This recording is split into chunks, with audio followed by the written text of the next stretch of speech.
హన్మకొండ జిల్లా హుజురాబాద్ నియోజకవర్గం Kamalapur market committee నూతన పాలకవర్గ ప్రమాణ స్వీకారం ముఖ్య అతిథిగా హాజరైన రవాణా మరియు బీసీ సంక్షేమ శాఖ మంత్రి Ponnam Prabhakar Goud, Kamalapuram market committee chairperson గా తవటం ఝాన్సీ రాణి రవీందర్, వైస్ చైర్మన్ దేశిని ఐలయ్య పాలకవర్గ సభ్యులతో ప్రమాణ స్వీకారం చేయించిన జిల్లా వ్యవసాయ అధికారి కమలాపూర్ నూతన పాలకవర్గానికి చైర్మన్ తవటం ఝాన్సీ రవీందర్ కి డైరెక్టర్లకు హృదయపూర్వక శుభాకాంక్షలు తెలిపిన మంత్రి పొన్నం ప్రభాకర్ గౌడ్, ప్రభుత్వం ఏర్పడిన తర్వాత ఝాన్సీ రాణి చైర్మన్ గా ఆలయ్య వైస్ చైర్మన్ గా డైరెక్టర్ గా సముద్రాల కృష్ణగట్టు శ్రీధర్ గౌడ్, ఓర్పు తిరుపతి అక్కినపల్లి భిక్షపతి, జనగాని శివకృష్ణ, కథెర జితేందర్, కిన్నెర కృష్ణమూర్తి, మెల్కూరి శ్రీనివాస్, ఎండి చిన్న యాకూబ్, వంటకాయల అనిల్ రెడ్డి, నిగ్గుల లింగయ్య కార్యక్రమంలో అనేక కార్యక్రమాలు చేపట్టింది. కార్యక్రమంలో కాంగ్రెస్ కార్యకర్తలు పాల్గొన్నారు.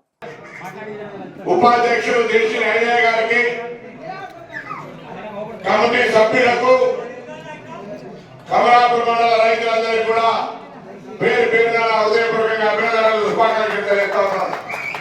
నాతో పాటు ఈ కార్యక్రమంలో పాల్పంచుకుంటున్నటువంటి హుజురాబాద్ నియోజకవర్గ నాయకులు కొడతల ప్రణవ్ గారు, తోటల రవీంద్ర గారు, బాలసాని రమేష్ గారు, అదేవిధంగా అశోక్ రెడ్డి గారు, వరంగల్ జిల్లా మహిళా కాంగ్రెస్ అధ్యక్షురాలు, అదేవిధంగా స్థానిక సివిల్ అధ్యక్షుడు అనేక సంపదరావు గారు, వేదిక మీద ఉన్నటువంటి పెద్దలు, ఇక్కడ ఇచ్చేసిన వారందరికీ కూడా మరొకసారి నమస్కారం తెలియజేస్తూ, ఈరోజు ఈ యొక్క జమ్మిగుంట మార్కెట్ అనుబంధంగా ఉన్నటువంటి కమలాపూర్ మార్కెట్ ను ఆనాడు కీర్తిశేష సమ్మిరెడ్డి గారు మార్కెట్ చైర్మన్ గా, సారంగపాలి వైస్ చైర్మన్ గా ఇవన్నీ కూడా కట్టడం జరిగింది.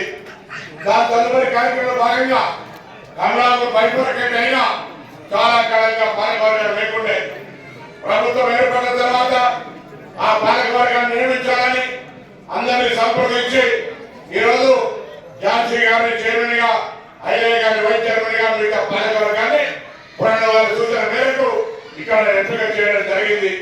వాళ్ళందరినీ కోరుతా ఉన్నా, కమలాపూర్ మండలంలో ఏ రైతు కూడా మార్కెట్ పరంగా ఇబ్బంది లేకుండా చూసే బాధ్యత ఇవ్వాలనేటువంటి మీదే ఈ ప్రభుత్వ పక్షాన్ని మనం చేస్తా ఉన్నా. ప్రభుత్వం కూడా మీకు తెలుసు, అధికారంలోకి వచ్చిన తర్వాత వెంటనే అనేక కార్యక్రమాలు చేస్తూ ఈరోజు రైతాంగానికి సంబంధించి ఈ వేదిక ద్వారా నేను విజ్ఞప్తి చేస్తా ఉన్నా, ఎక్కడ కూడా ఎన్నికల ముందు చెప్పినాం సన్న ఓట్లకు 500 రూపాయలు ఇస్తామని. ఇలా చాలా మంది సన్న ఓట్లు వేసే వాళ్ళ అకౌంట్ కల్లా మద్దతు ధరతో పాటుగా అదనంగా 500 రూపాయలు వస్తా ఉన్నాయి. ఎక్కడ కూడా దీని పెద్ద మొదట్లో రైస్ మిల్లర్లు, కొనుగోలు కేంద్రాలు, బకాయిలు అంశం కొద్దిగా జాగ్రత్త జరిగితే రాజకీయంగా మాట్లాడే వాళ్ళు ఇలా సన్నధాన్యం పట్ల రైతుల ఖాతాల పట్టంగా మాట్లాడే పరిస్థితి లేదు. ప్రతి రాజకీయం చేస్తా ఉన్న పరిస్థితి. ఇవాళ కాంగ్రెస్ పార్టీ రైతులకు సంబంధించి ఈ ప్రభుత్వ పరంగా అన్ని చర్యలు తీసుకుంటా ఉన్నాం. మీ అందరూ తెలుసు, గతంలో ఎక్కడ అంతకుముందు నీటిపారుదల అవకాశాలు లేనట్టుగా తెలంగాణ వీళ్ళు కాళేశ్వరం కట్టినాకనే నీళ్ళు వచ్చినట్టుగా మొత్తం కాళేశ్వరం పంట చెప్పుకున్నారు. ఇలా కాళేశ్వరం నీళ్ళు లేవు. ఎల్లంపల్లి నుంచి ఈ నీళ్ళు వస్తే ఇవాళ అవన్నీ కూడా పంట ఇంత పెద్ద ఎత్తున పండేది. వీటన్నింటి